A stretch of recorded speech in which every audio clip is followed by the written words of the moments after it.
It appears that often clinicians are hesitant to start anticoagulation therapy. Could you review the CHAD2 tool and the HASBLED tool? Sure. So the thing that we always want people to remember is not everybody with atrial fibrillation needs to automatically be on anticoagulation. We want to identify those people who are really at risk for stroke, higher enough to justify it. So the CHAD2 score is a great system that's been around now for about a decade, so most physicians are pretty comfortable with it. The letters meaning congestive heart failure, hypertension, age, diabetes, and previous stroke or systemic embolus. Over the years, it's gone through a few different incarnations, and in fact, the latest 2014 version is to think first, is the person 65 or over? If so, anticoagulation is recommended.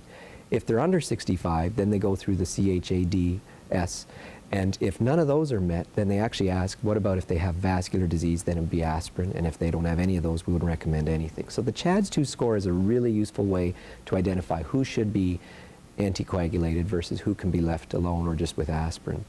Now, people are always worried about the bleeding risk, and understandably, we do have to take that into account. So the HASBLED score has been developed for that too. The difference is the HASBLED score was designed specifically for patients on anticoagulation with Coumadin, which is why one of the letters, the L, refers to labile INRs while on treatment.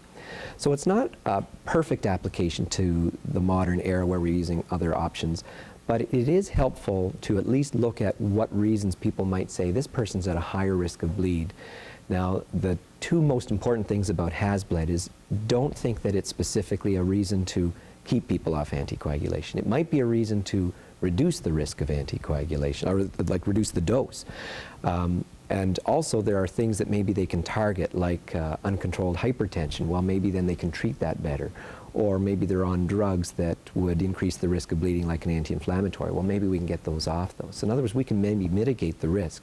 But a lot of the components of HASBLED are also the same components in CHADs, like age and stroke and hypertension. So as a result, it's really not permission to say I'm not going to anticoagulate. There'll always be some exceptions where we just feel the risk is too high. But most times we're just trying to incorporate that into our decision making, maybe modify the dose, maybe try and reduce the risks for the patients. But still, generally, we want people to be anticoagulated.